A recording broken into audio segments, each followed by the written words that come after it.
My name is Flora Mitchell. I'm 31. For my parents' 40th anniversary, I flew 3,000 miles with a gift wrapped in gold paper. Before I could even sit down, Mom looked at me and said, "We didn't invite you. Your sister planned this." Then Dad pushed my gift off the table and said, "We don't want anything from the daughter who abandoned us." I picked it up, and I left.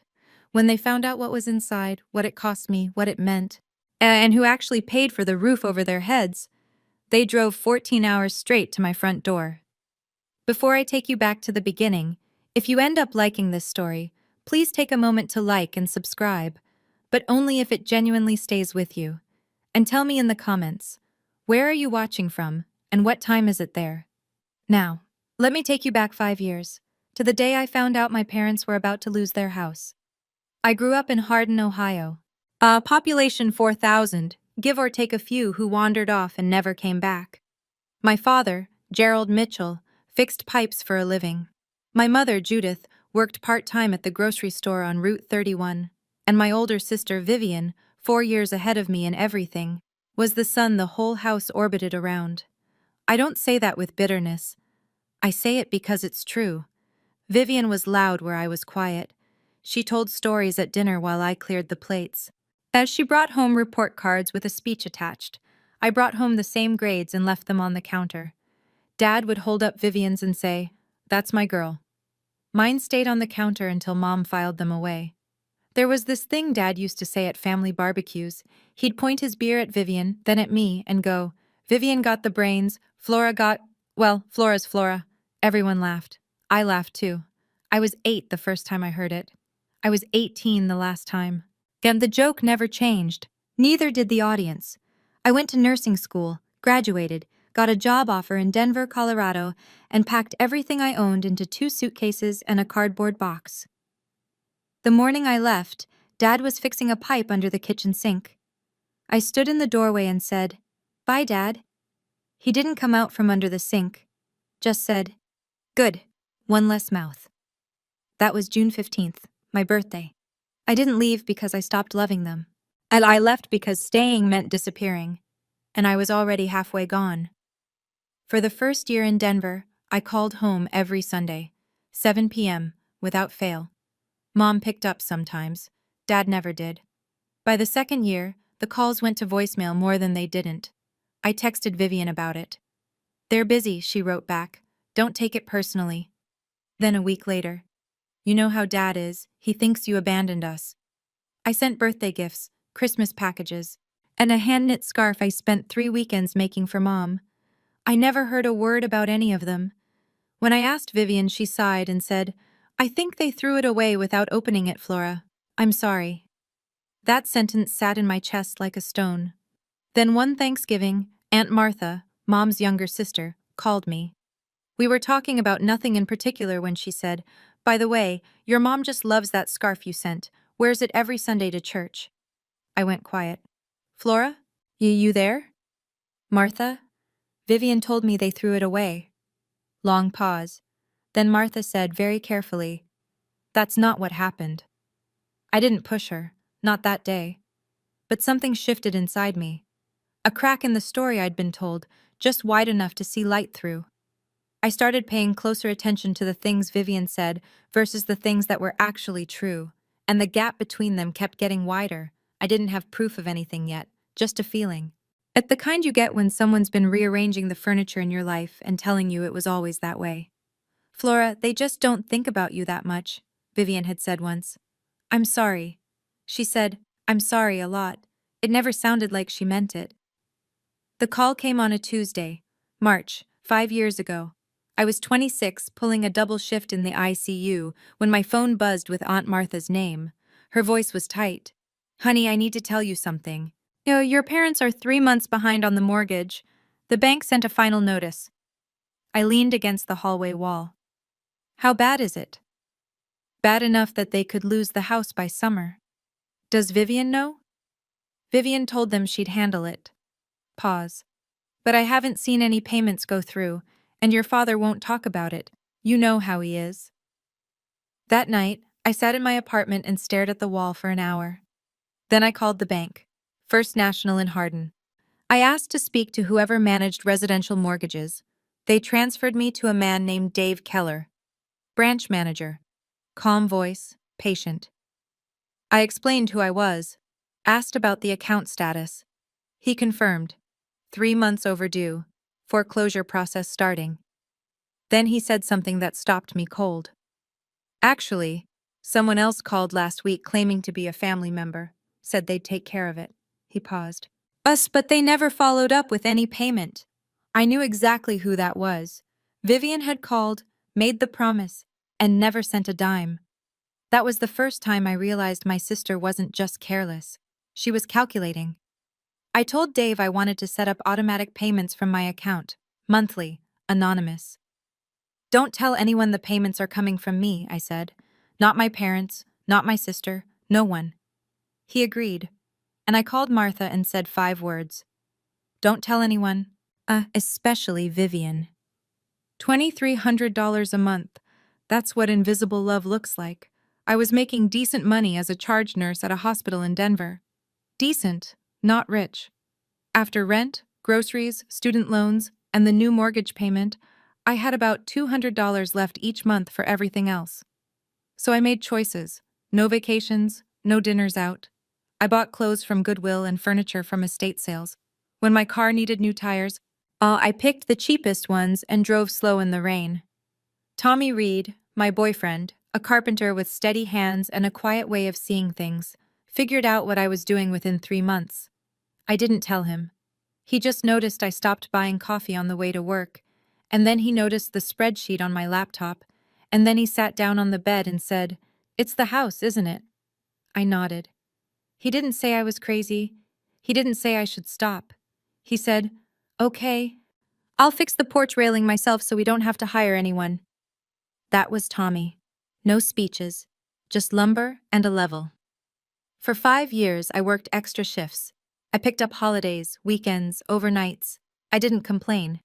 Every month, $2,300 left my account and landed in my parents' mortgage. And every month, the balance got a little smaller. My parents never called. Not once. Not on my birthday, not on Christmas, not when I got promoted to charge nurse. But the mortgage stayed current. And the foreclosure notices stopped, and the house on Maple Drive stayed standing. I never asked for a thank you, but I didn't know someone else was already getting thanked for what I was doing. Aunt Martha was my only window into what happened back in Hardin.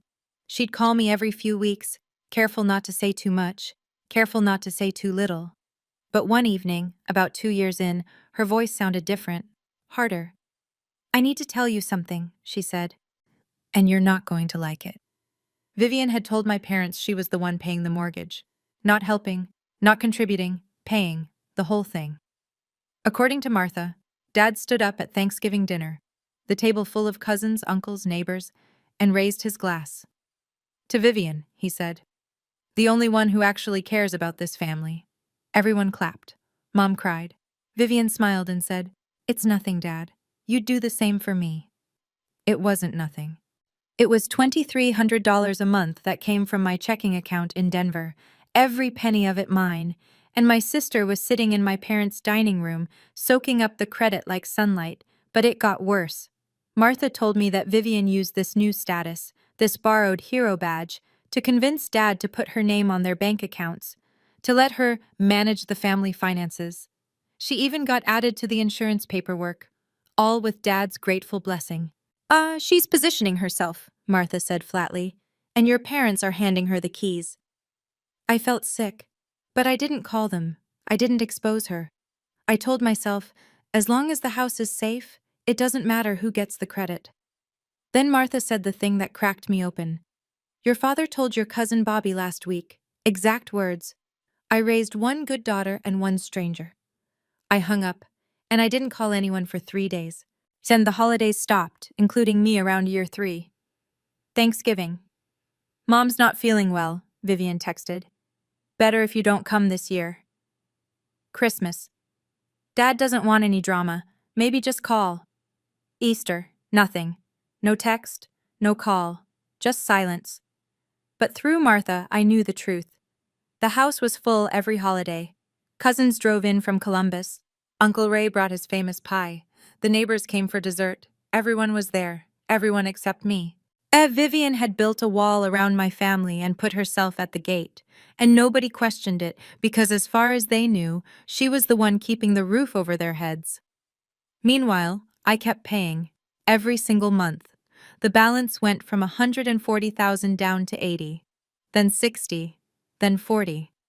I watched the numbers fall on my bank app like some kind of reverse countdown, not to something beginning, but to something ending. Tommy asked me one night while we were doing dishes, "When does this end, Flora?" I dried a plate, set it on the rack. "When the house is paid off," I said. "Then I'll know they're safe. That's enough." He looked at me the way he sometimes did, like he could see the cost of what I was carrying and wished he could split it in half. "Is it, though?" he asked. "Is it enough?" I didn't answer. The final payment cleared in September. 5 years, 60 monthly transfers, $137,412 total. The house on Maple Drive was free and clear, owned outright by Gerald and Judith Mitchell. And 2 weeks later, I got the one thing I never expected, an invitation, sort of. I was scrolling through Facebook on a Sunday morning when I saw it. Vivian's post, bright and public. "Planning Mom and Dad's 40th anniversary party. Family only. October 14th. It's going to be so special." 200 likes, 40 comments. Cousins tagging each other. Neighbors asking what to bring. Uncle Ray promising 3 pies this time. No message to me, no call, no text. I sat with my phone in my hand for a long time. Then I called Vivian. She picked up on the 4th ring. "Flora, hi. I saw the post. When should I book my flight?" Silence. Then, "Oh, I didn't think you'd want to come. It's their 40th anniversary, Vivian." "I know, but Dad said he doesn't want any awkwardness." "Did Dad say that? Or did you?" Another pause, longer this time. Bet I could hear her recalculating. "I'm just trying to protect everyone, Flora." "From what? From me showing up to my own parents' anniversary?" "It's not like that." "Then what is it like?" She exhaled, sharp and thin. "Look, I just don't want this to turn into a thing. You haven't been around. People will ask questions." "Let them ask." "Flora." "I'll be there." I hung up. My hands were shaking. Not from anger, from something deeper. 5 years of silence. And my sister was still deciding whether I existed. That night, I lay in bed staring at the ceiling. Tommy rolled over and said, "You're going, aren't you?" "Yeah." "Good." He paused. "What are you bringing?" I thought about it for exactly 1 second. The truth. He didn't ask what I meant, but I think he already knew. And somewhere in that dark room, something inside me shifted from hoping to deciding. "You don't get to erase me from my own family, Vivian. Not anymore." The next morning, I called Dave Keller at First National. "Dave, it's Flora Mitchell." "Flora, good to hear from you. Congratulations, by the way. That last payment went through clean." "That's actually why I'm calling. I need the original mortgage satisfaction certificate and a full statement of all payments made over the past 5 years. Every transaction, every date." He was quiet for a moment. "You sure you want all of that? It shows everything. Your name, your account, every transfer." "That's exactly why I want it. Give me a few days. I'll have it all notarized and ready." The package arrived the following week. A thick manila envelope from First National Bank. Inside, the payoff certificate, crisp, official, stamped with the bank seal. Behind it, 60 pages of transaction records. My name on every single one. I also wrote a letter. 1 page handwritten on plain white paper. I won't tell you what it said, not yet. But I'll say this. It took me 4 tries to get through it without crying, and when I finally sealed it, my hands were steady. I put everything into a box. A nice one, sturdy, from the craft store on 6th. Then I wrapped it in gold paper. Not because I'm fancy, but because it was my parents' wedding color. 40 years ago, their cake had gold ribbons. Mom kept one in her jewelry box for decades. I thought she'd remember. The morning of my flight, Tommy drove me to the airport. At the curb, he held my bag while I stood there with the gold box tucked under my arm. "Whatever happens," he said, "you already did the right thing." 5 years of the right thing. I kissed him and walked inside. I didn't know then that I'd be back in less than 24 hours, without the box. The flight from Denver to Columbus was 3 hours and 12 minutes. I spent all of it with the gold box on my lap, running my thumb along the edge of the wrapping. I rented a car at the airport, a small gray sedan. Drove east on I-70 for an hour and a half until the highway narrowed into two-lane roads and the landscape turned into the flat, green, wide-open Ohio I remembered. Grain silos, white churches, that gas station on Route 31 that's been closing soon since I was in middle school. I turned onto Maple Drive at 4:15 in the afternoon, and there it was, the house. Same brown siding, same chain-link fence, same cracked driveway. But today there were balloons tied to the mailbox. A homemade banner hung across the porch, Happy 40th Gerald and Judith. Cars lined both sides of the street. I counted at least 20. I parked at the end of the block, cut the engine, sat there. Through the front windows I could see people moving. I could hear music, something country, turned up just enough to leak through the walls. Laughter. Voices layered over each other the way they do when a room is full. 60 people inside, and not one of them expecting me. And I looked at the gold box on the passenger seat. The corner of the wrapping had creased during the flight. I smoothed it with my fingertip. What if they still don't want me? What if I walk in there and nothing changes? I sat for 10 minutes, watched the light shift through the trees. Then I picked up the box, opened the car door, and stepped onto the sidewalk. The front door was 30 yards away. It might as well have been 3,000 miles. Then I opened the screen door and stepped inside. The living room had been rearranged. Tables pushed together in an L shape, covered in white cloth. Folding chairs borrowed from the church lined every wall. Flower arrangements sat on every flat surface. Vivian's touch, no doubt. A slideshow played on a laptop in the corner. Photos of Mom and Dad through the years. I wasn't in many of them. A few heads turned, then a few more. Mrs. Patterson, our old neighbor, was the first to speak. "Flora? Oh my goodness! We haven't seen you in years!" She said it loud enough that half the room heard. Conversations dimmed. Forks paused. Eyes moved from me to the gold box in my hands, then back to me. I scanned the room. Uncle Ray by the food table, Cousin Bobby near the window. A dozen faces I half recognized, and a dozen I didn't. Then I found her. Aunt Martha. She was standing near the kitchen doorway with a glass of iced tea, and the moment she saw me, her hand froze halfway to her mouth. But her eyes dropped to the box, then widened. She knew. She knew exactly what I was carrying. We looked at each other across the room.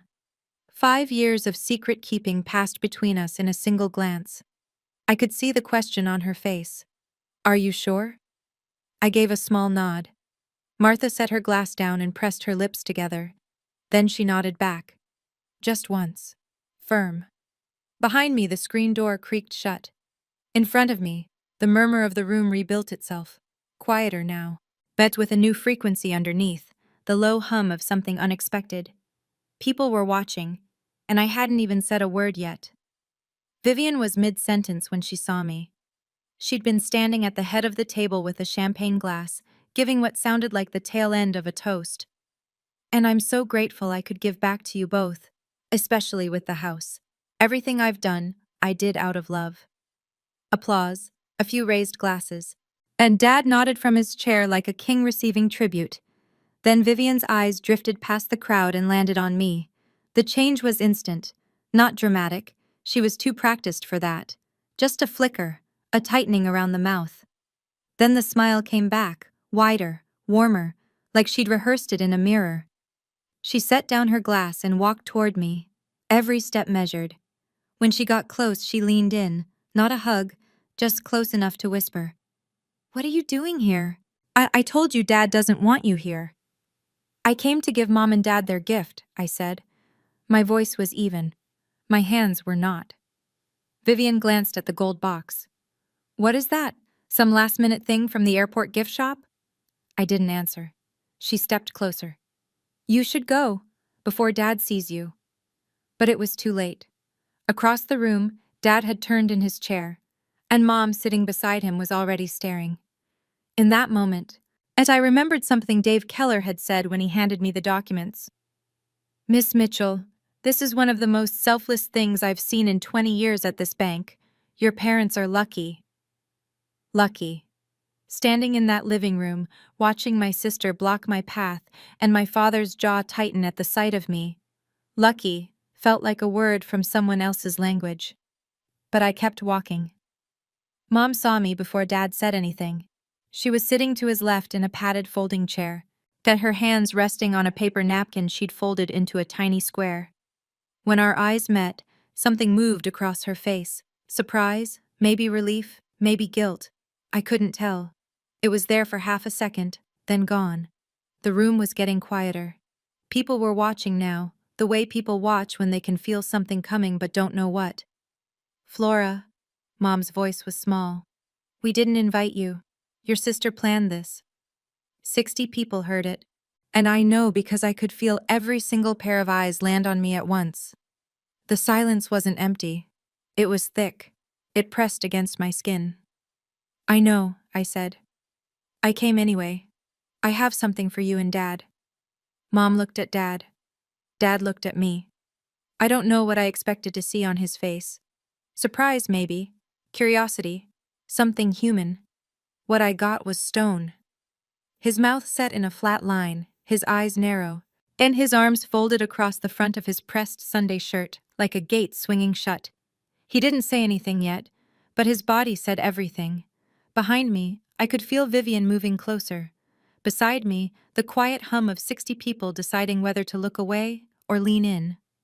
Aunt Martha hadn't moved from her spot near the kitchen, but I could feel her watching me like a lighthouse watches a boat in bad water. I took another step forward, toward the table, toward my parents. But the gold box felt heavier than it had in the car. I didn't come to cause trouble, I said. I came because it's your 40th anniversary, and I'm your daughter. Dad's eyes dropped to the box, and his jaw tightened. I set the box on the table, right between the flower arrangement and the anniversary cake with its gold frosting letters. The wrapping caught the overhead light and flashed, just for a second, like something precious. Dad stared at it. His jaw worked side to side, the way it always did when he was building toward something.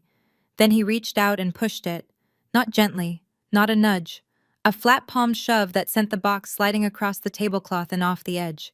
It hit the floor with a dull thud. One corner of the gold paper tore open. The room gasped, not loudly, more like 60 people inhaling at the same time. We don't want any cheap thing from you. Dad's voice was loud enough for the back row, for the cousins by the window, kick for the neighbors near the door. He wanted everyone to hear. You show up when you feel like it, disappear for years, and you think a box fixes everything? I didn't move. He pointed at Vivian. Your sister's been here. Vivian paid for this house. She planned this party. She showed up. Where were you? Vivian stood behind him, arms crossed, chin lifted. She didn't speak. She didn't have to. Her face said it all, that careful, well-practiced look of someone who'd already won and was just watching the other side realize it. A few guests shifted in their seats. Mrs. Patterson looked at her lap. Uncle Ray set down his fork. Cousin Bobby took a step backward, like the air near the table had turned sour. I looked at my father. My eyes were burning, my throat was tight, but my voice, when it came, was steady.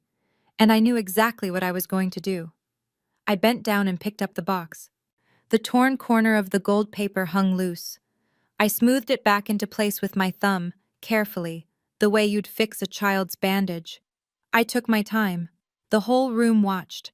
Then I straightened up, looked at my father, looked at my mother, looked at Vivian. I didn't come here to beg, I said. I came to give you something I spent 5 years working for, but I won't stand here and be humiliated for loving you. Nobody moved. I turned around, walked past the folding chairs, past the slideshow still cycling through old photos, past Uncle Ray with his hands on his knees and Mrs. Patterson pressing a napkin to her mouth. 60 people, and not one of them said a word. Not one of them stood up.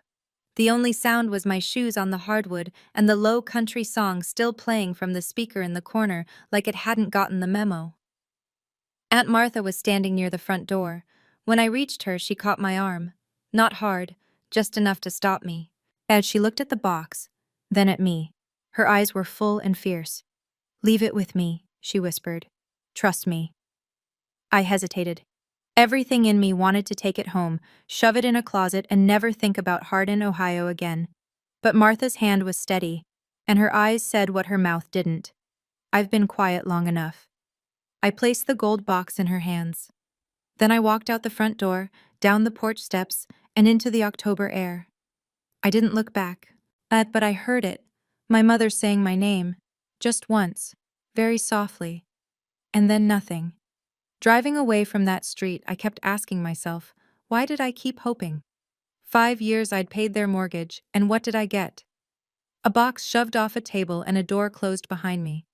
Have you ever given everything to someone who didn't even notice? Who looked right past your sacrifice and thanked someone else for it? What would you have done? Would you have left the box or taken it with you?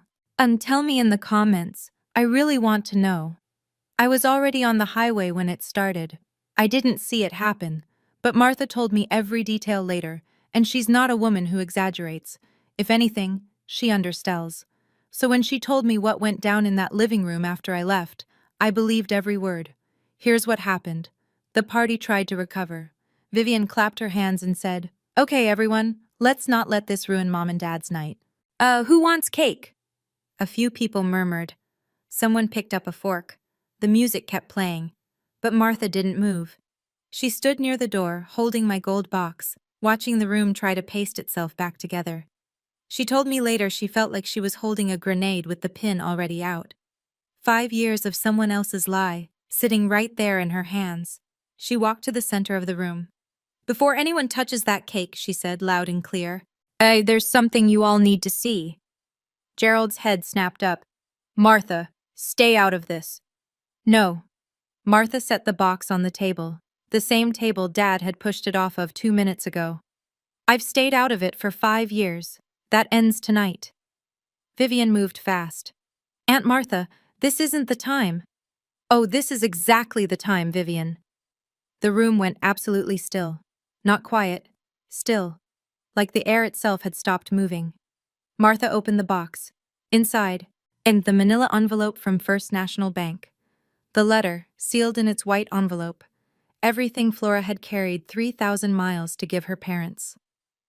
Martha pulled out the envelope first, held it up so everyone could see the bank's return address. Then she opened it. Martha unfolded the certificate and held it at arm's length. Her reading glasses were already on. She'd put them on while walking to the table, like she'd been planning this for years. Maybe she had. She read it out loud, every word. "Mortgage satisfaction for 1427 Maple Drive, Hardin, Ohio, paid in full as of September 14th. Payoff completed by..." She paused, looked at Gerald, then at the room. "Flora Rose Mitchell. Total paid, $137,412. Silence. Not the awkward silence of before. This was something else. This was 60 people understanding all at once that the ground beneath them had shifted. Martha reached back into the envelope and pulled out a stack of papers. 60 pages, bank statements, transaction records.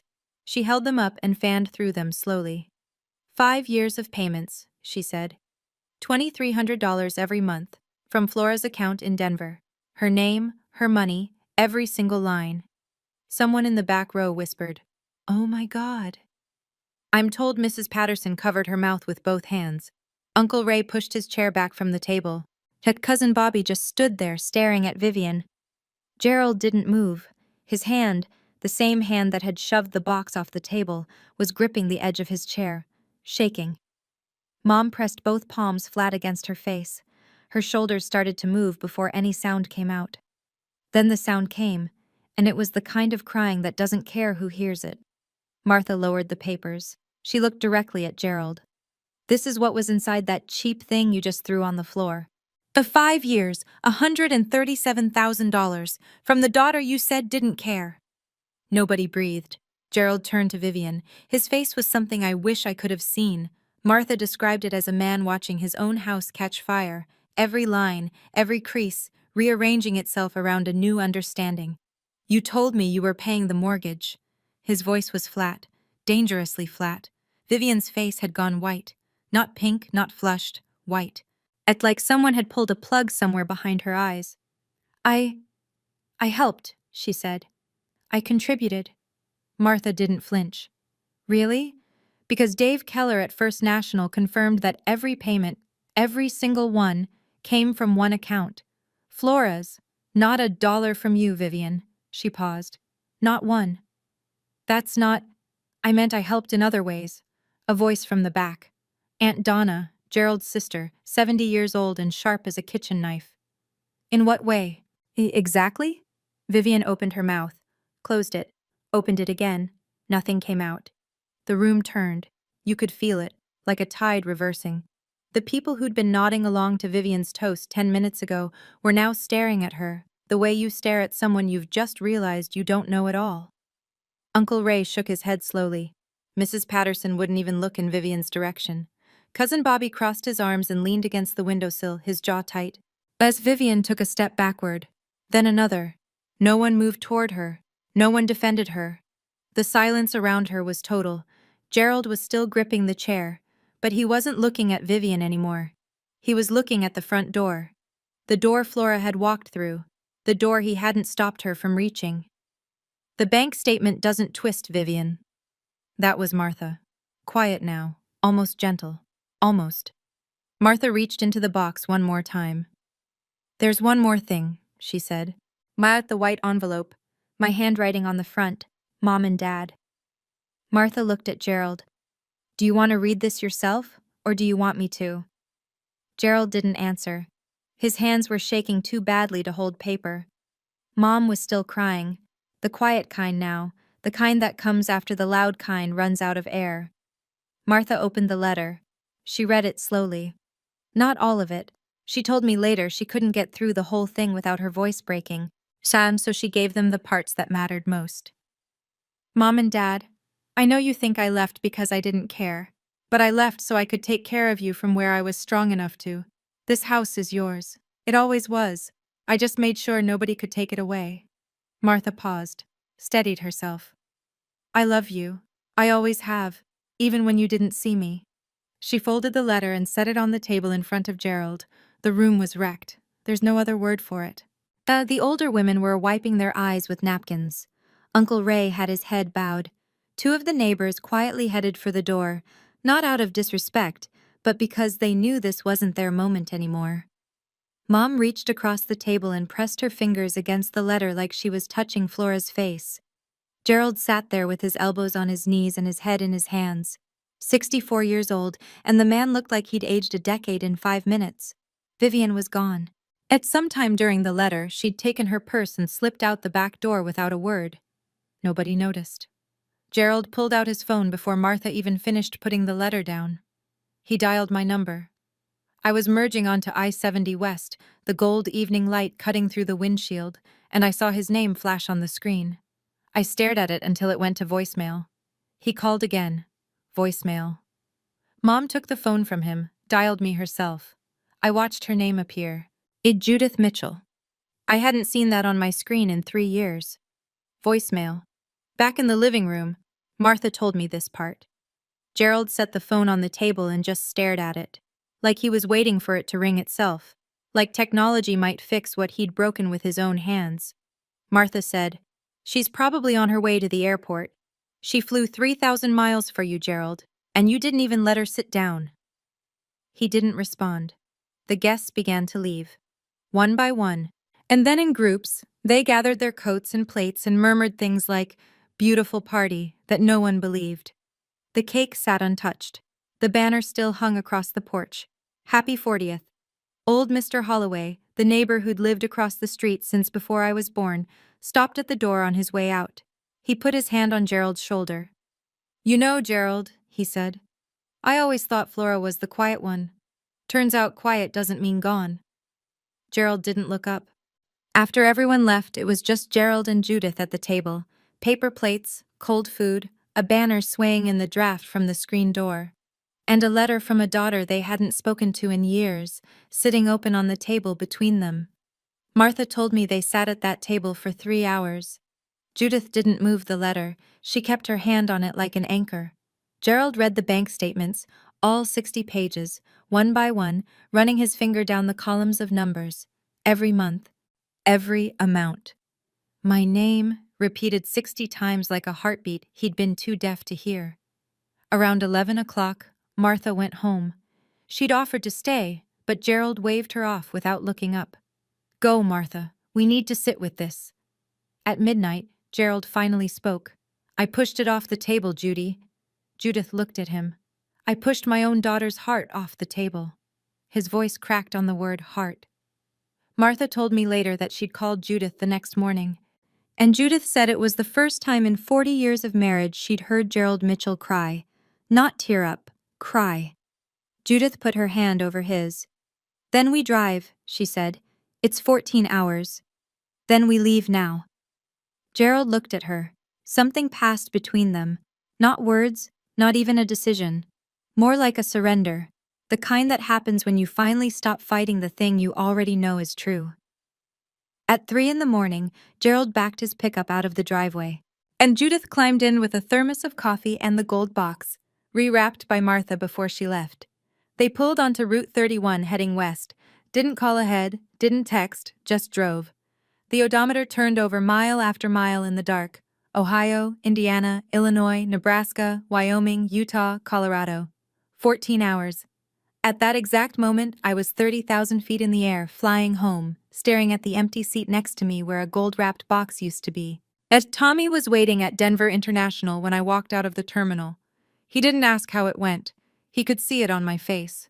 He just picked up my bag, put his arm around my shoulders, and walked me to the truck. We drove home in silence. Not the uncomfortable kind. The kind where someone loves you enough to know that words would only make it heavier. When we got inside, I sat down on the couch. I didn't take off my jacket, didn't turn on the lights.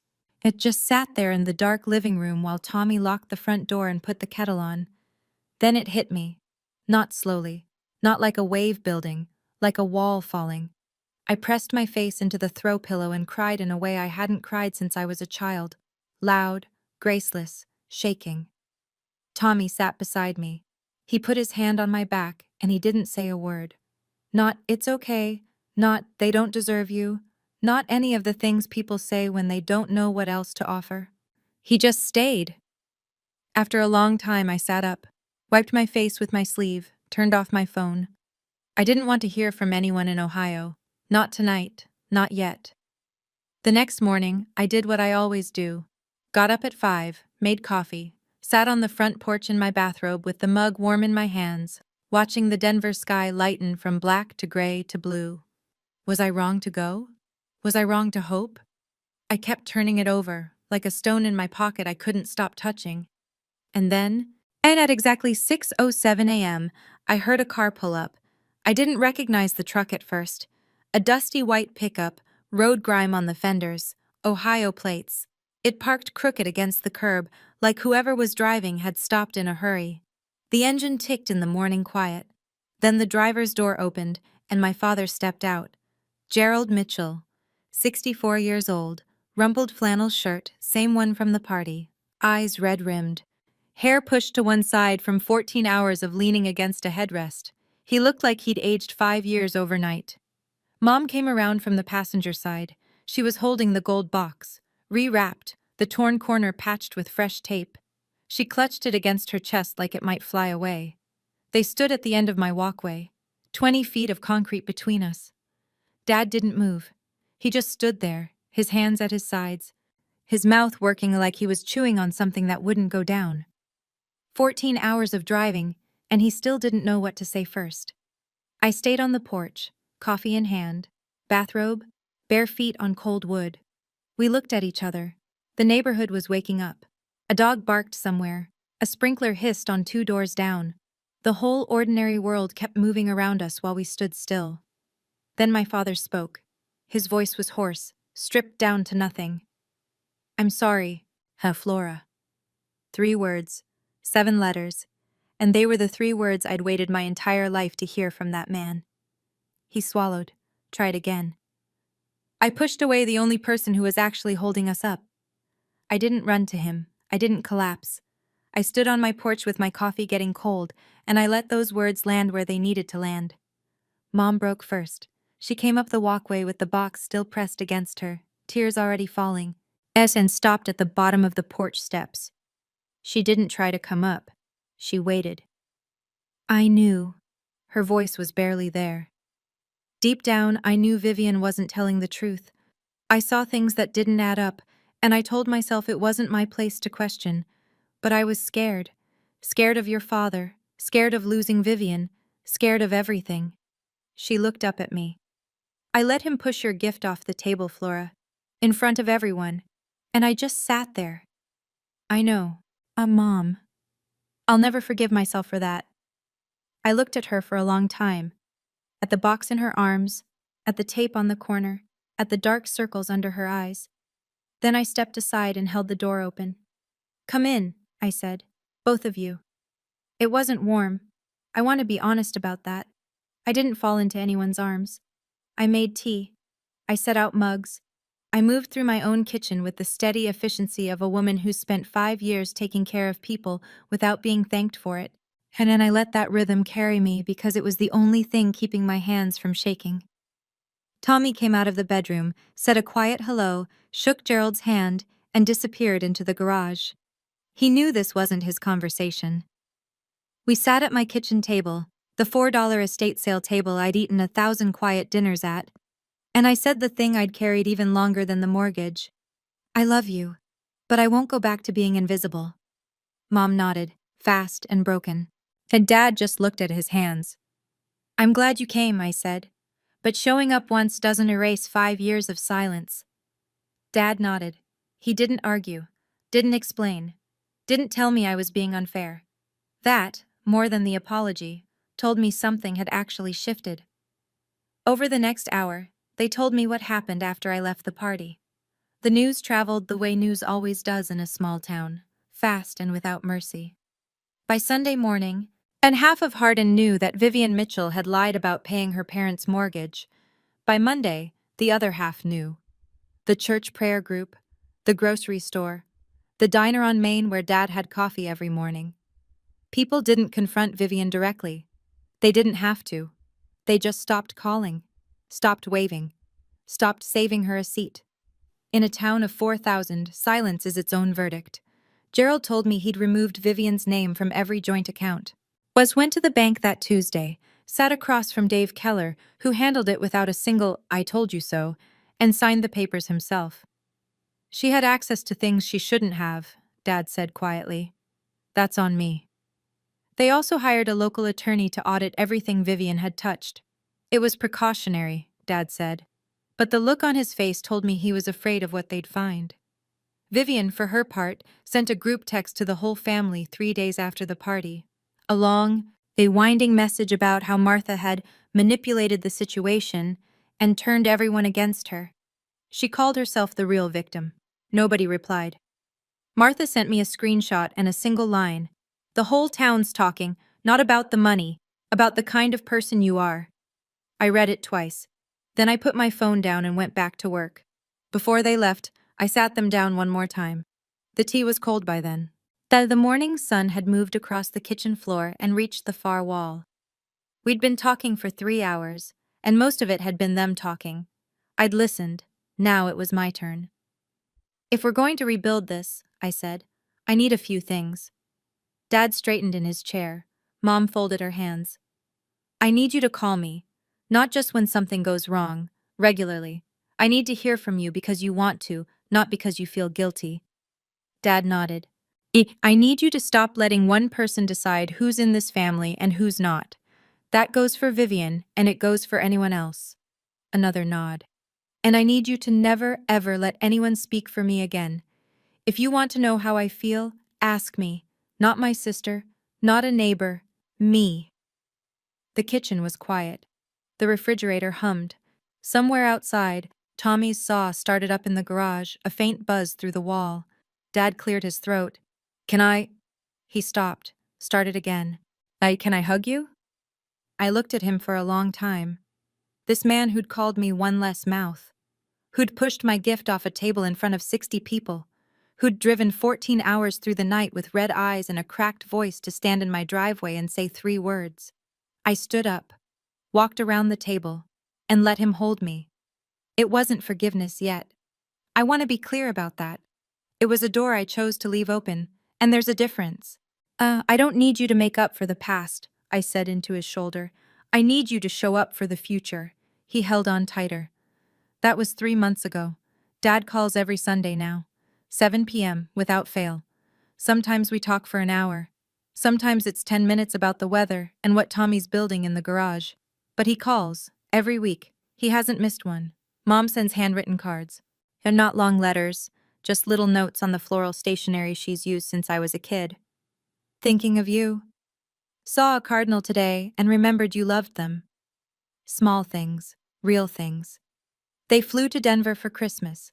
First time either of them had been on a plane in 20 years. Dad white-knuckled the armrests the whole flight.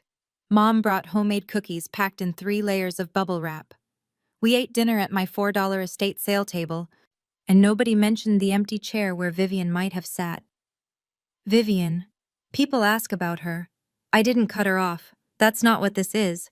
I just stopped chasing. If she wants to be in my life, she knows where to find me. But she doesn't get to rewrite the story anymore. I went back to work at the hospital the Monday after everything happened. Clocked in, checked vitals, changed IVs. The world doesn't pause because your family finally sees you. It just keeps going, and you go with it. That Tommy asked me one evening while we were washing dishes. Same spot, same question, different weight behind it. So was it worth it? All 5 years? I set a plate on the rack.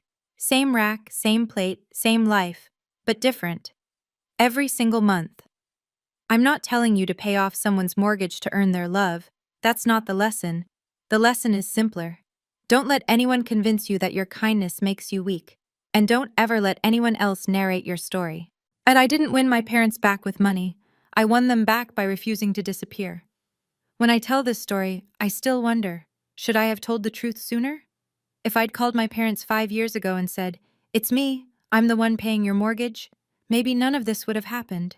Maybe Dad would have believed me. Or maybe Vivian would have found a way to twist that too. What do you think? Should I have told my parents from the start? Or was keeping it quiet the right call?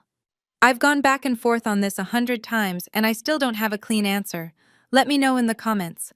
I'd honestly love to hear what you'd have done differently. That's my story. Whether you've been the Flora in your family, or you know someone who has, I hope it reminds you that being quiet doesn't mean being weak. Sometimes the people who make the least noise carry the most weight. If this story meant something to you, please hit like and subscribe.